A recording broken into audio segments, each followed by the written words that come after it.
천국잔치의 비유의 말씀 지금 계속해서 말씀하고 있는데 어떤 게 생각나요? 지금까지 했던 말씀 중에 저번 주에 뭐였죠? 막 얘들 막 나왔죠. 네. 알바? 네. 알바래요. 갑자기 놀래가지고 알바하니까 놀래버렸어. 자, 선한 포도원 주인에 대한 말씀을 하면서 시간별로 주인이 뭐 했어요? 품꾼을 선택을 했어요. 그 선택했을 때 그 품꾼들은 주인이 선택해 준 것이 은혜다 아니다? 은혜다. 그러면 그 은혜를 입은 자답게 주인의 뜻을 알고 그 말씀대로 누구를 기쁘시게 하는 삶, 주인을 기쁘시게 하는 삶이 되자, 이렇게 말씀 전했습니다. 자, 또 어떤 비유가 또 생각나요? 천국 비유? 4가지 밥 비유도 있었죠. 좋은 땅 비유에. 자, 또 반석 위에 지어야 돼요? 모래 위에 지어야 돼요? 반석 위에 짓자. 그리고 또 뭐가 있었죠? 선한 사마리아의 비유. 그리고 또 뭐가 생각나요? 제일 처음에 했던 말씀. 세상에 빛과 소금이 되자. 이런 게 다 어떤 비유라고요? 천국에 대한 비유입니다. 천국 잔치에 대한 비유. 우리는 하나님께서 선택해 주셨고 우리는 그 선택받은 자답게 어디에서 살아야 될 백성? 하나님의 나라로 옮겨진 백성들로 살기를 소망합니다. 누가 택해 주셨기 때문에? 하나님께서 우리를 택해 주셨기 때문에 오늘 말씀도 동일한 말씀이에요. 천국 잔치에 대한 비유의 말씀입니다. 자, 1절을 우리 한번 보도록 하겠습니다. 1절 말씀. 자, 시작. 그때의 천국은 마치 등을 들고 신랑을 맞으러 나간 열 처녀와 같다니. 자, 천국은 마치 등을 들고 신랑과 맞으러 나간 열 처녀와 같다. 이 말씀의 배경은 뭐냐면 이 예수님께서 이 비유로 말씀하실 때는 쉽게 설명하기 위해 비유로 말씀하신다고 했죠. 자, 이 시대의 결혼 문화를 그러면 잘 알아야 돼요. 이 유대 사람들이 어떤 결혼의 문화가 있는지, 그리고 결혼을 통하여서 하나님께서 말씀하시고 싶은 이야기가 무엇인지 우리가 발견하기를 바랍니다. 이 시대의 결혼 문화는 3가지가 있었어요. 몇 가지가 있다? 3가지가 있었어요. 첫 번째는 뭐냐면 약속. 첫 번째 뭐다? 약속. 두 번째는 뭐다? 두 번째는 약혼식. 두 번째는 뭐다? 약혼식. 약혼식이 끝나면 뭐 한다? 결혼을 한다. 자, 약속은 누가 했냐면 이 시대에는 부모들이 약속. 우리가 연애해가지고 결혼해야지 뭐 불문합니까? 이게 이 유대 생각에는 통한다 안 통한다? 이 시대 당시에는 부모들이 결혼을 정했대요. 엄마 아빠가 결혼하라면 해야 돼 이주나. 되게 슬프지. 네, 이렇게 약속을 했대요. 그리고 10살 이후부터 이런 약속들을 하게 된대요. 참 자식들이 착했던 것 같아요. 자, 그리고 두 번째는 뭐예요? 두 번째는 약혼식. 약혼식을 하는데 이 약혼식은 어떤 식으로 하게 되냐면 약혼식은 이 신랑 측에서 지참금, 돈을 준비하고 포도주를 준비해서 그 신부 쪽으로 이렇게 갖다 준대요. 갖다 줬을 때 신부가 받으면 뭐 하는 거예요? 약혼식이 허락이 되어지는 거예요. 받지 않으면 거부가 되어지면 결혼이 성사가 되어지지 않는. 그런데 이 약혼식이 굉장히 중요한 거예요. 이 유대 사람들. 어떤 거와 같다고 생각하면 뭐냐면 우리 시대는 결혼이 먼저예요? 혼인신고가 먼저예요? 자, 결혼이 먼저죠. 그런데 이 시대 유대 사람들은 이 약혼식이 혼인신고와 같은 그런 법적 효력이 있었던 거예요. 돈을 받고 포도주를 마시면 결혼을 해야 된다, 안 해야 된다? 해야 된다. 그래서 혼인신고와 같은 법적 효력이 이 두 가정에 이루어지게 됩니다. 그리고 허락이 이렇게 되어주면 이제 뭐 하는 거예요? 따따따따 결혼식을 이렇게 하게 되는 겁니다. 자, 그런데 오늘 말씀을 보니까 이 결혼식 가운데 신랑을 맞으러 나간 열처녀, 이 열처녀는 어떤 사람이냐면 약혼식을 했어요. 신랑 신부 측이 양가가 허락을 다 한 상황이에요.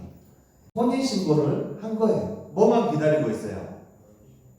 결혼식만, 혼인잔치만 기다리고 있어요. 그런데 이 유대 이 사람들은 약혼식하고 바로 결혼하는 것이 아니라 돈을 주고 이 찬성한 이후로 길게는 2년, 1년, 짧게는 6개월 결혼 준비 기간을 갖는데요. 결혼을 준비하도록 기간을 준다고 합니다. 그랬을 때 이 신랑 측도 결혼을 준비하고 신부 측도 뭘 준비해야 돼요? 결혼을 준비해요. 준비가 다 되면 이제 신랑이 준비가 되면 이 신부에게 결혼을 하려고 이렇게 찾아가는 일이 있다고 합니다. 그게 언제인지 안다, 모른다? 모른다. 신랑이 신부를 언제 찾아갈지 안다, 모른다? 모른다. 그 때와 시간을 모른대요. 그래서 낮이 될지 밤이 될지 알지 못하여서 항상 그 신랑이 언제 오는지 알기 위해서 신부 측에서 뭘 준비해요? 신부를 도와주는 들러리. 오늘 말씀에 열처녀, 신랑을 맞을 열처녀를 준비했다라는 거예요. 누구를 맞을? 신랑을 맞을 열처녀를 준비하게 되는 거예요. 그 열처녀가 해야 될 일은 뭐예요, 그러면? 언제없이 모르는 신랑을 위해서 늘 대기하고 깨어 있어야겠죠. 첫 번째 신랑이 들러리가 하는 일은 신랑을 가장 먼저 뭐 해야 돼요? 발견을 해야 돼요. 열처녀가 가장 뭐 해야 된다고? 신랑이 언제 오는지 가장 먼저 발견을 해야 돼요. 그리고 두 번째, 그 신랑이 그 신부 집으로 잘 가도록 낮이면 낮이도 밤이면 밤대로 등불을 켜서 뭐 해야 돼요? 잘 갈 수 있도록 인도를 해줘야 돼요. 우리 시대는 뭘 하죠? 함 해가지고 신부 집으로 이렇게 막 가는 그런 뭐 잘 모르죠. 우리 친구들은 예전 우리 선생님들은 알죠. 그것처럼 그 신부 집으로 신랑이 뭐 하도록 잘 가도록 안내해주는 이런 일들을 해야 된다는 거예요. 그리고 마지막으로 신부 집까지 안전하게 거하게 되면 이제 잔치를 합니다. 며칠 동안? 열흘 동안 잔치를 하게 됩니다. 이 들러리의 사명은 누구를 맞이하고 누구를 잘 안내해 주는데 신랑을 맞이하고 신부에게로 잘 안내해 주는 이런 일을 하는 게 이 열처녀의 일인 것입니다. 그런데 문제가 발생했어요. 3절 4절 우리 한번 같이 읽도록 하겠습니다. 3절 4절 시작. 미련한 자들은 등을 가지되 기름을 가지지 아니하고 슬기 있는 자들은 그릇에 기름을 담아 등과 함께 가져간다 그랬더니 자, 열 처녀가 있는데 미련한 자들이 있고 슬기 있는 자가 있다고 했어요. 자, 미련한 자들은 어떤 자예요? 등은 있어요. 그런데 그 등을 밝힐 뭐가 없다? 기름이 없다라는 거예요. 슬기 있는 자는 등과 기름이 있는 자예요. 주님께서는 이 비유로 말씀하시면서 왜 슬기 있는 자와 미련한 자를 이렇게 설명해 주셨을까요? 등은 보이는 거예요, 안 보이는 거예요? 등은 보이는 거예요. 그리고 기름은 그 보이지 아니하는 불을 밝히는 것을 의미하고 있어요. 쉽게 말하면 1차적으로 주님께서 말씀하시는 것은 유대 사람, 특히 바리새인과 서기관들에게 이 말씀을 주시는 것 같아요. 유대 사람들은 아브라함의 자손이고 그리고 선민사상, 선택받은 사람이라고 해서 종교적인 생활에 굉장히 열심을 했어요. 그런데 누구는 안 믿어요? 예수님을 믿지 않아요. 조상 아브라함이 그리고 유대 사람들이 종교의 열심을 가졌지만 그 중심에는 뭐가 없다? 그 중심에는 믿음이 없는. 그럴 때 슬기로운 자다, 미련한 자다? 미련한 자다 말씀하고 계시는 거죠. 우리가 어려서부터 신앙생활하고 모태신앙 여기도 굉장히 많은 걸로 알아요. 모태신앙 열심히 이렇게 살아가고 교회 생활을 하고 나아가지만 우리 친구들이 만약에 3대째 기독교 집안이다. 그리고 우리 아빠는 목사님이고 우리 아빠는 장로님이고 우리 엄마는 막 권사님이고 집사님이고 그걸로 구원받을 수 있어요? 없어요? 없어요. 뭘로 구원받을 수 있죠? 믿음으로 구원받을 수 있는 거죠.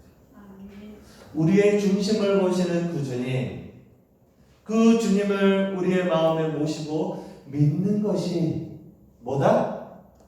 기름을 준비하는 지혜로운 자라. 이렇게 주님은 말씀하고 있는 거예요. 우리 지금 기독교 집안인데요. 우리 엄마 아빠가 나를 위해 얼마나 기도하는데요. 근데 자기는 예배도 안 드리고 교회도 안 나오고 이러면 그 마음에 기름이 있어요, 없어요? 없다는 거예요. 제가 알고 있는 한 자매가 있어요. 그 자매는 교회에서 굉장히 열심히 이렇게 신앙생활을 했어요. 그 중심을 누가 보신다고요? 하나님이 보셔요. 그런데 교회 안에서 마음에 드는 남자가 생긴 거예요. 우리 신호선 집사님 같이 막 듬직하고 잘생긴 남자에 또 반해버려요. 그래서 자각을 본 거예요. 저랑 사귈래요? 근데 신호선 씨가 오케이 했어요. 근데 이 신호선 씨가 너무 나쁜 거예요. 그래서 그 자매를 뭐 해버렸어요? 깡 쳐버렸어요. 나쁜 사람. 네. 근데 이 자매가 굉장한 상처를 받았어요. 그리고 다시는 교회에 가지 아니하리라 이런 마음을 먹었대요. 그러면서 뭐 했냐면 신천지 들어가고 그리고 신천지 전도사님하고 결혼해요. 지금도 신천지에서 열심히 살고 있는 자매를 참 안타까워요. 그 안에 예수님이 있어요? 이만희가 있어요? 네. 그 안에 진정한 기름이 있어요? 없어요? 부모의 신앙, 우리 집이 이런데 이걸로 구원받은 것이 아니라 우리의 중심을 보시는 그 주님은 우리의 뭘 보신다? 믿음을 보시고 준비하라고 말씀하신 거죠. 이 믿음을 지키는 것이 얼마나 중요한지 우리 친구들이 깨닫기를 소망합니다. 믿음을 지켜나가는 것이 좁은 길로 나아가는 길인 줄 압니다. 이 등에 기름을 준비하기 위해서 우리가 매주일 우리 중고등부 예배로 이 기름을 준비하고 있는 줄 믿으시길 바랍니다. 우리가 기름을 온전히 준비하기 위해서 누구의 뜻을 알아야 돼요? 누구의 뜻을 알아야 돼요? 하나님의 뜻을 알아야 하죠. 그 뜻은 어디에 기록되어 있어요? 성경에 기록되어 있어요. 그래서 우리는 하나님의 뜻을 뭐하자? 읽고 듣고 암송하기를 바랍니다. 그럴 때 우리가 뭐 할 수 있다? 기름을 더 잘 준비할 수 있다. 그럴 때 우리를 슬기로운 자라 이렇게 주님은 말씀해주고 있는 것입니다. 우리를 주님께서 택하여 주셨고 우리를 하나님의 자녀로 옮겨진 백성으로 주님께서 인도하여 주셨습니다. 그럴 때 이제 우리가 해야 될 것은 슬기로운 자답게 누구를 기다리는 것? 신랑을 기다리는 것. 신랑이 언제 올지 안다 모른다? 모른다. 그렇기 때문에 우리는 늘 깨어서 기름을 준비하는 우리 선생님과 우리 친구들이 다 되기를 소망합니다. 그 기름을 잘 준비하여야 뭐한다? 혼인잔치에 참여할 수 있는 것입니다. 그 혼인잔치는 기쁨의 잔치요 생명의 잔치입니다. 그런데 오늘 말씀을 보니까 미련한 자는 어떻게 되죠? 미련한 자, 기름을 준비하지 못한 다섯 처녀가 이제 준비하지 못하다가 신랑이 오는 것을 발견해 버렸어요. 그래서 이제 신랑을 맞이하는데 그 신랑이 밤중에 뭘 준비해야 돼요? 등과 기름을 준비해요. 기름이 있는 그 슬기로운 다섯 처녀는 등을 밝혔어요. 그런데 기름을 준비하지 아니하는 미련한 다섯 처녀는 등을 밝힐 수 있어요, 없어요? 없어요. 그래서 좀 기름 좀 같이 이렇게 나눠서 할까? 그랬더니 뭐예요? 슬기로운 다섯 처녀가 안 돼, 너 주게 되면 나도 밝힐 수가 없어. 이 기름이 뭐라고 그랬죠? 이 기름은 나눌 수가 있는 거예요, 없는 거예요? 믿음은 나눌 수가 있어요, 없어요? 이 믿음이 흔들리지 아니하도록 우리가 뭘 준비해야 된다? 말씀의 기름, 주일 성수 예배 생활의 기름, 하나님과의 그 만남의 기도의 자리에 있는 그 기름을 잘 준비할 때 우리는 혼인잔치, 천국잔치에 참여하게 될 줄 믿으시길 바랍니다. 절대 나눌 수 없는 이 기름을 잘 준비하고 잘 깨어 있어서 하나님의 나라에 온전히 옮겨진 백성으로 승리하는 우리 친구들이 다 되기를 소망합니다.